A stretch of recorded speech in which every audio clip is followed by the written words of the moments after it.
so we enter from the left side. You make a bow and you proceed, please. Yeah, just one please. Today not so many people, so you can take your favorite cushion and sit now also. Maybe you go right. And now I'll follow.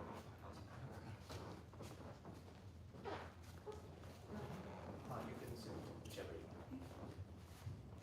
Okay. If you feel too much close to one another, so you can sit here, for example, if you want. Okay. Mm-hmm. All right, and stand in front of the cushion. In front of the cushion. Okay. Shh.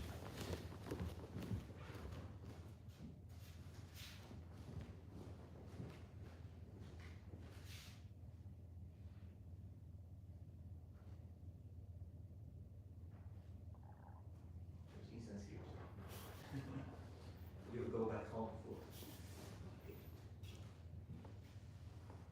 All right. So, good evening.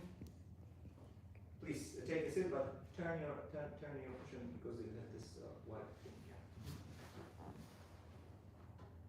Okay. Yes, please sit. We have a beautiful evening in Tokyo, and we are going to spend an hour together. And today, and also people who are watching us on somewhere there online. So, good evening too, or good morning, I don't know. And today I would like to. I was thinking actually what to say today, and I would like to share with you one story. Okay, and I would like to also to introduce to you. Both of you are Japanese, and so you know probably the poet's name, Misuzu Kaneko. Do you know? Yeah. Kaneko Misuzu. Do you know? You don't know. It's recorded. All right. So probably you don't know. All right. And Thomas, you don't know. Yes. So this is actually one of my favorite poets, and if you don't know, so please learn about her. Okay. She was a very nice poet and actually incredible poet, and she died when she was 27 or something. Very, very young, and some of her poems are translated into English. So if you want, you can read them too. But again, if you read Japanese, it's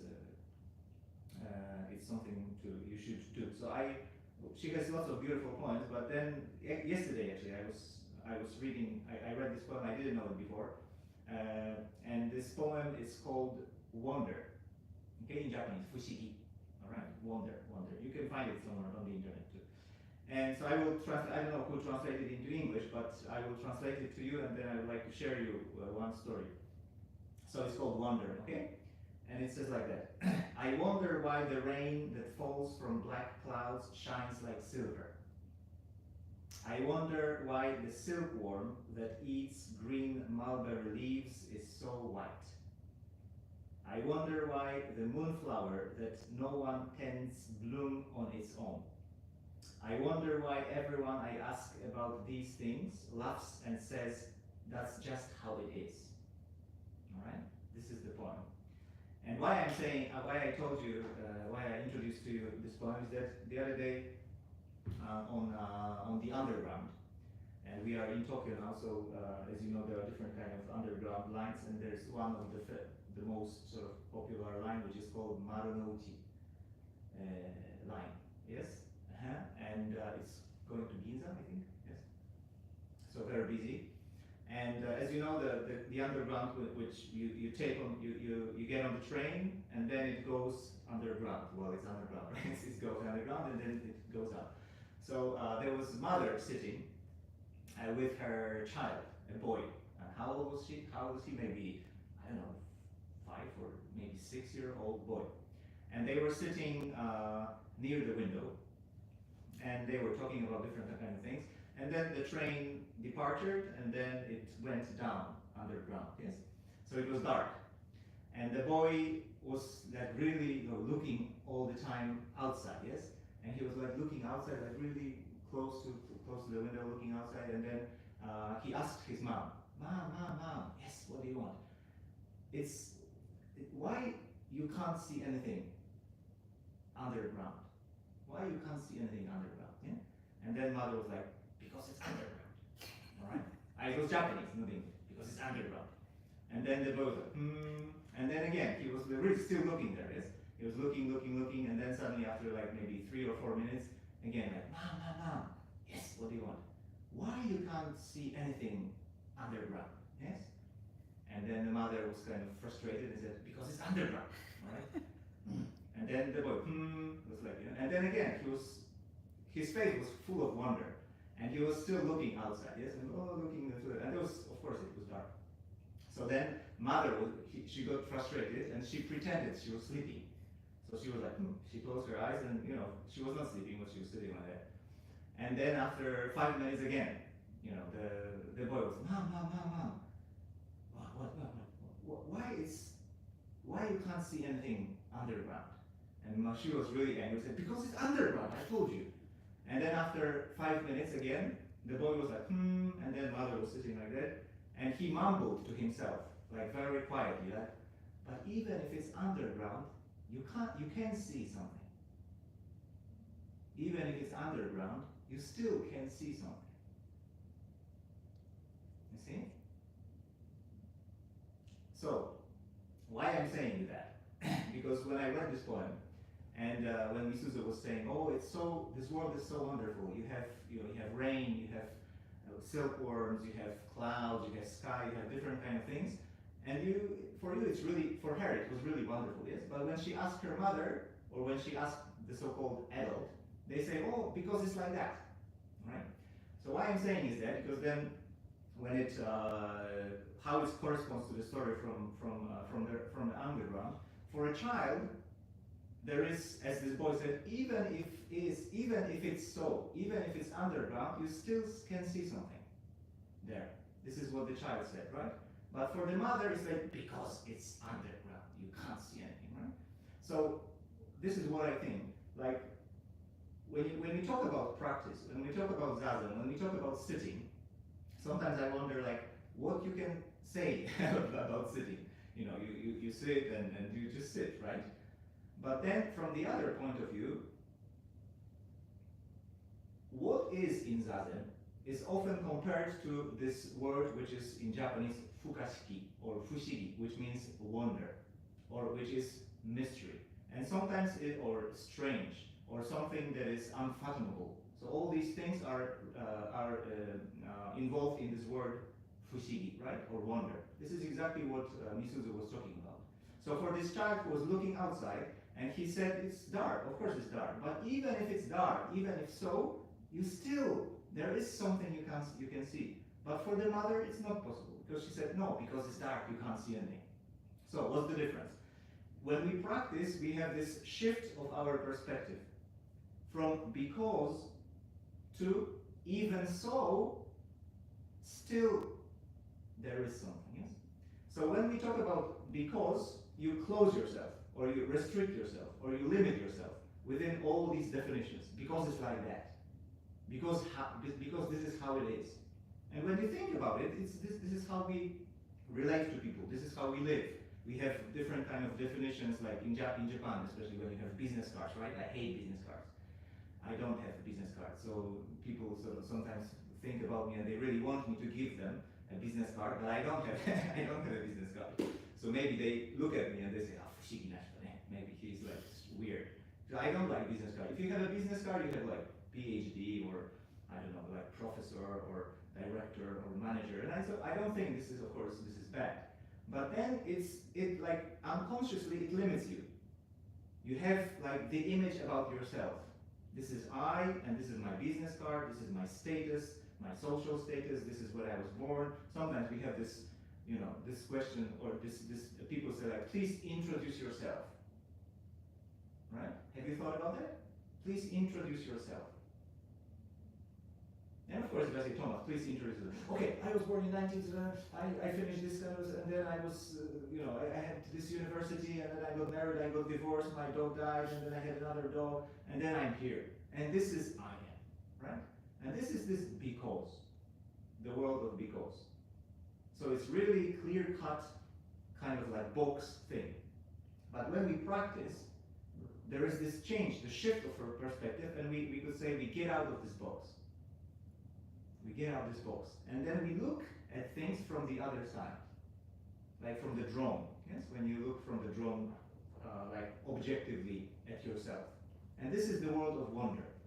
And then, if we have this world of wonder, then as this boy from the train, we don't say like this because of this mother-like kind of language. But then we have the world even so, still, and then you have a variety. What do you say? Like a variety of opportunities.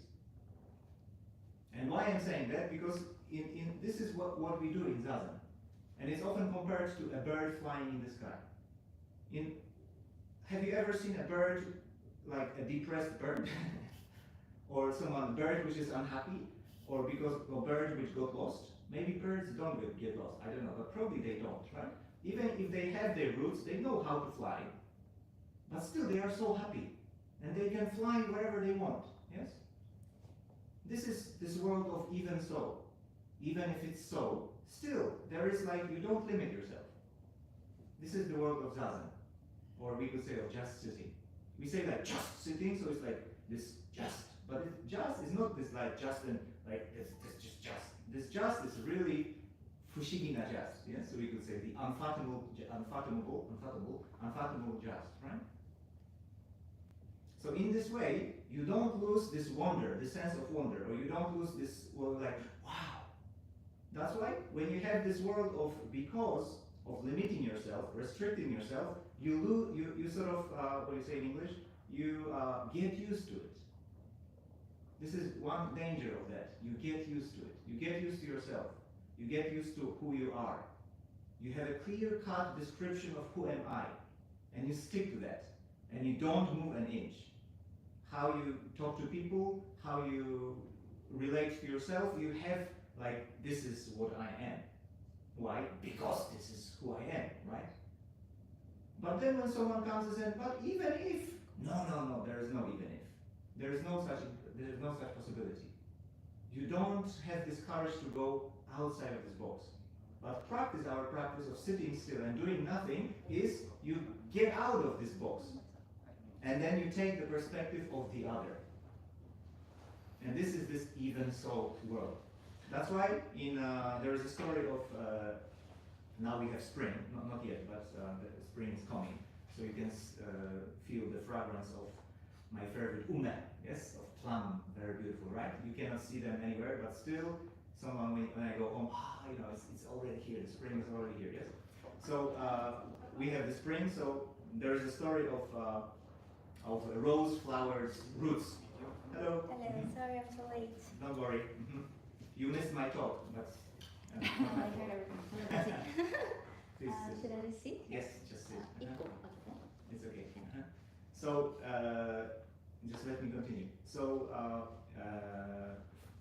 there is the story about a root of a rose flower. So we have spring, for example. Roses don't bloom in spring. They bloom in May or June, probably. June, right? Okay. So not yet, but we can imagine that the roses are blooming, right? So then the first year, someone put the seeds to the ground the previous year, and then the rose flowers bloom, right? So then the rose flowers bloom, boom, only one. Beautiful rose flowers. And then the root was very happy and said, wow, ureshi, ureshi in Japanese. And so I'm so happy. Like suddenly the rose flower, get out of the ground. And this was the first year. And then the second year, whoa, not only one flower, but two flowers bloomed. And then, wow, the root of the flower was so happy. Yeah, again, now there are two of us, right? And then the third year, 7 flowers bloomed. So what happens? 7 flowers bloom, so we could say, oh, so now probably the root would be very, very happy, right? Now the 7 of us, yes? Now we are 5 of us here, yes? But he was not happy about it. Or it was not happy about it. And what did he say? Why these flowers are not the same as the first one 2 years ago or 3 years ago? In other words, he got used to it. And this is what you do. Of course, it's not about root, but it's about our attitude, yes? Sometimes the most dangerous thing when you get to this because of box, you lose your enthusiasm. and you start to do things of sort of, I already know that. And sometimes when people come here or in different places, or sometimes I know myself, it becomes so mechanical. Like, oh, okay, now I sit, I'll take it. Sometimes you can, like recently you have these YouTube Zazen sessions, like everyone is having their own dojo. Like you can have like millions of Zazen on YouTube, right? So sometimes you see like people like, oh, now we have Zazen, this is bell pound, you do tin tin tin, and then you two bell down, you have sit down, then they sit, and okay, it's 45 minutes finished. It's like, where's the excitement there? There's no excitement. Where is this wonder, as I just read, introducing this poem? Or where is this wonder of this boy who was looking, as I said, you lost my talk, so you don't know time, sorry. Who was looking through the window while riding on the train. There is no excitement at all. Why? Because we get stuck in this world of because. This is us, this is what we do, this is who I am. And this is really dangerous. That's why as this root of the flower, we get lots of flowers. This year 1 flower, second year 2 flowers. Third year we have 7 flowers. But again, these flowers are not the same as the first one. And when we compare it to our Zazen, we might think like that too. I've been coming here for 3 years. But I already know how to do it. But there's no excitement. You look like zombie. Or maybe you look like enlightened person. Different kind of attitudes there, yes?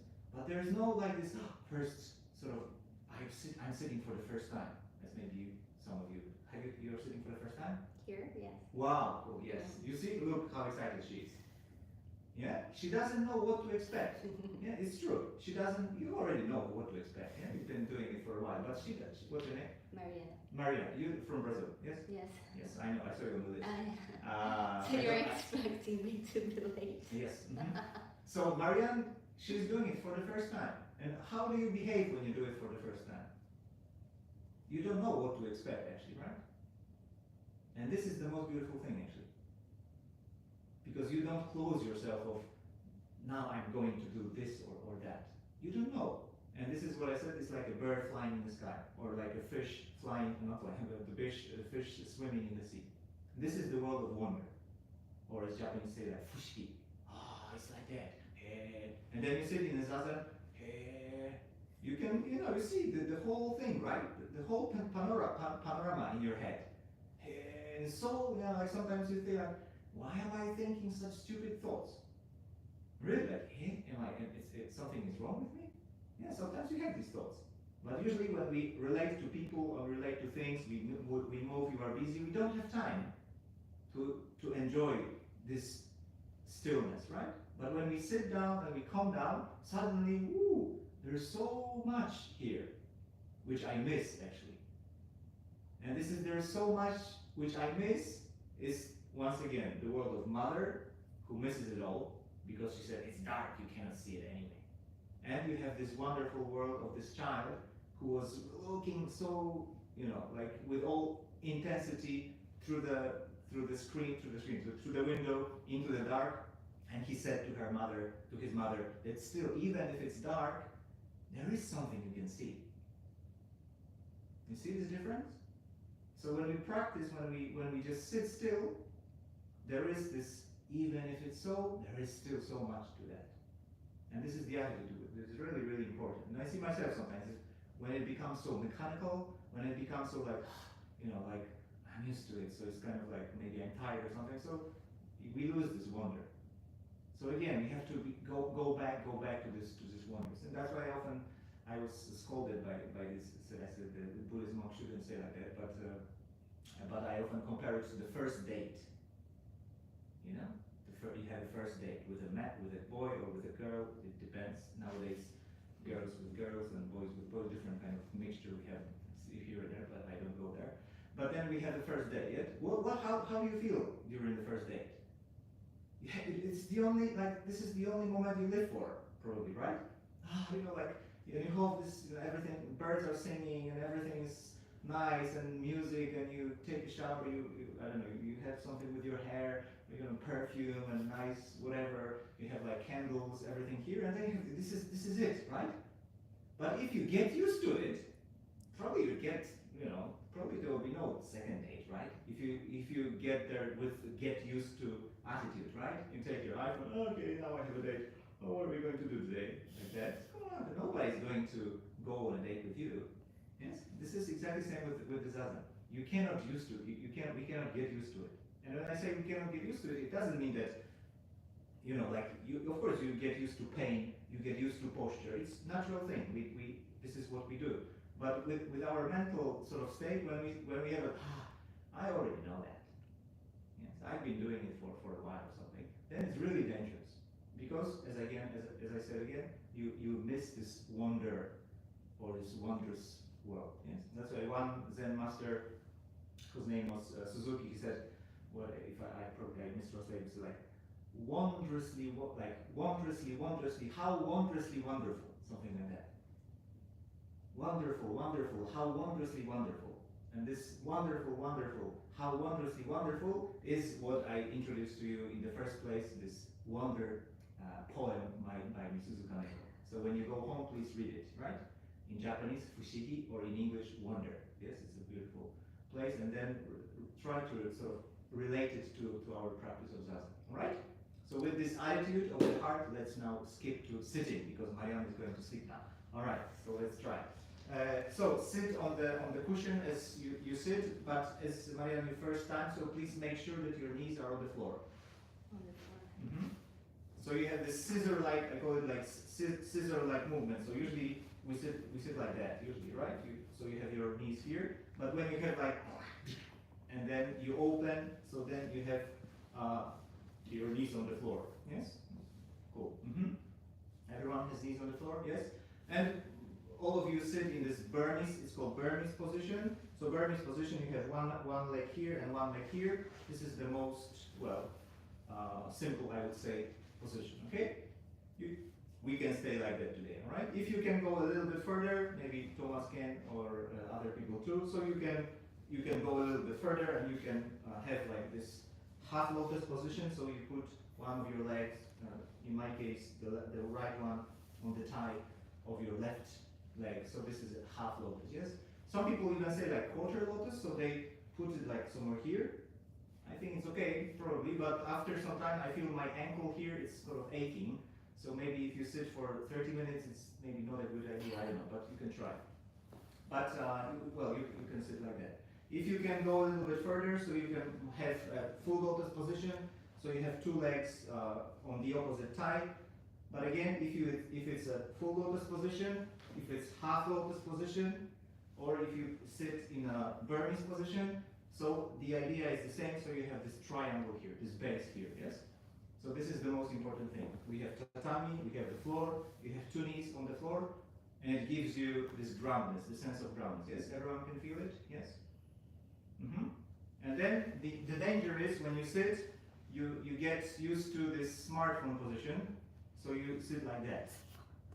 Well, it's okay if you have something here, maybe a book or something, but in Zazen you have to tuck in your pelvis or your hip, so you sit like that. So make sure that you go up so that your ears are in the same line as your shoulders, more or less. You don't have to sort of measure anything, but if you tuck in your pelvis, then naturally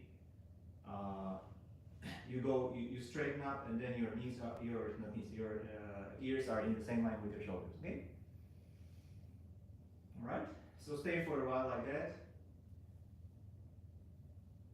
Okay, and get grounded with your breathing. So you breathe in and breathe out in with your stomach. Naturally, don't hurry up.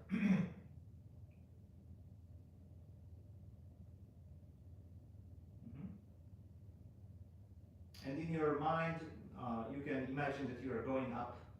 So now we are based horizontally, and then you go up towards heaven. When you go up,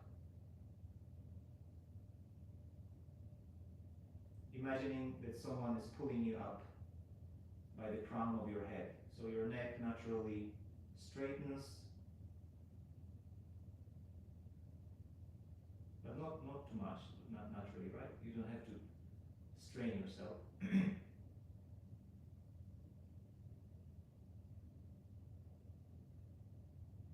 And you breathe through the nose.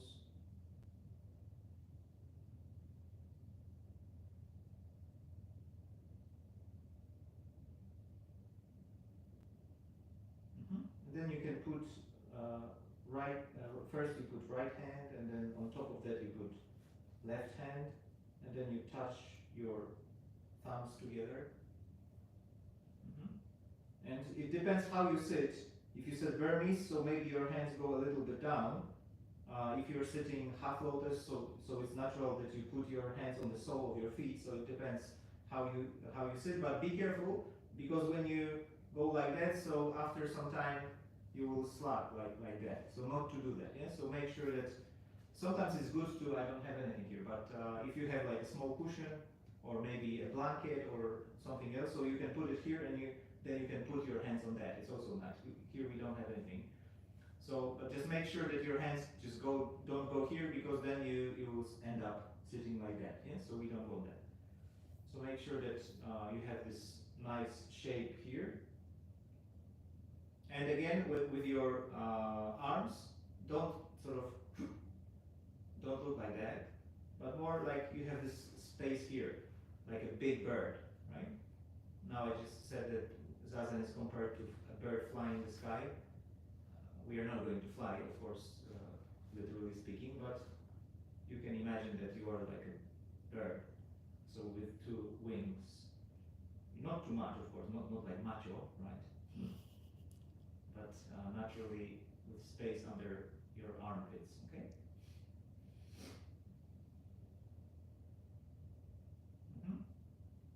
Then you breathe in and breathe out naturally. And now I mentioned this wonder, or this wonder of the world that we experience when we just sit in silence. So try to touch upon that and see really, or feel for yourself what it is like when you just sit with yourself. Is it limiting you somehow? Or you can find this unlimited potential or this spaciousness within this very moment that we are now here, right? You have just breath which is coming in and coming out, that's all. And we could say this is just breathing. It's what's wonderful about that. But when you change the perspective, this is actually everything that we have, right? Without breathing, we would die. So try to find how much actually spaciousness and how much peace and security maybe you can find between in-breath and out-breath, yes? And don't close your eyes, but let them drop on the floor in front of you. Don't focus on anything particular. Now we are sitting facing one another, so don't stare at the person in sitting opposite you. But just let your eyes come down. But don't close your eyes, just let them be open. So your eyes are open, or half open, and you see everything that is. In the same way with your ears, they are also open. You can hear like the steps or humming of air conditioning, different kind of things. So let it be heard. Then the same with your nose. We talked about incense a few minutes ago, so maybe you can smell incense or some other smell, tatami maybe. So just surrender to this smell. And the same with your body sensations. Maybe you are a little bit hot, or maybe cold, or maybe you are excited, so it's kind of like maybe you're sweating, different kind of sensations. So let them be what they are. And the same with your thoughts. Different kind of thoughts in your head. So instead of trying to grab them or chase after them, so in the same way let them be as other five senses. So you open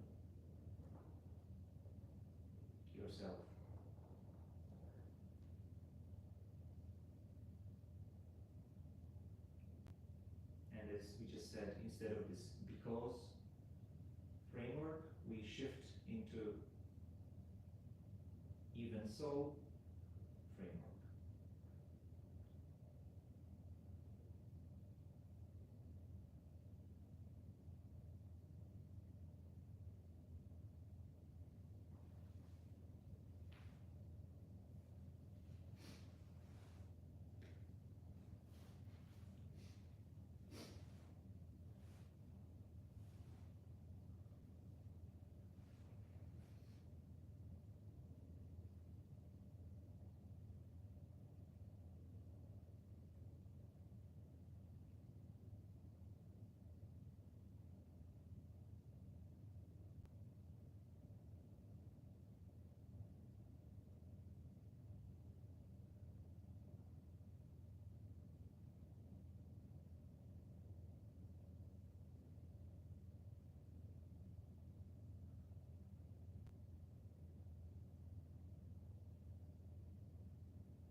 put your hands together and make a bow. Now put your hands on your knees before we stand up and sway a few times from left to right. Make sure you have your legs, right? You have your legs, okay? Yes, Yukiko? Make sure you have your legs, yes, you feel? Because some people want to stand up without any feeling in their legs, and so be careful, okay? And if you're ready, you can unfold your legs and maybe you'll sit again. Yes, right?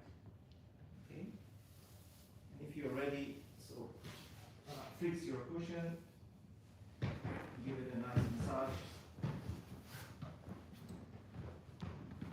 So leave it as if nobody ever sat on that. Okay? And when you stand up, okay, yes. So first you bow to the cushion, so fold your hands together, bow to the cushion, and then you turn clockwise, and then one more bow, yes? As I said last time, you don't remember, right? As if someone was, some people are not sure which is clockwise, so it's very easy to remember as if someone is pulling you by your right shoulder, right? So when you stand like that, and I say turn clockwise, so someone is pulling you by your right shoulder, so you go this way, yes? It's easy to remember, always right shoulder, yes? Like that, okay? Because some people, they like sort of, okay? All right, thank you for joining. We have some tea there, so we can drink some tea together and then go home. Okay, so please, let's leave. Thank you.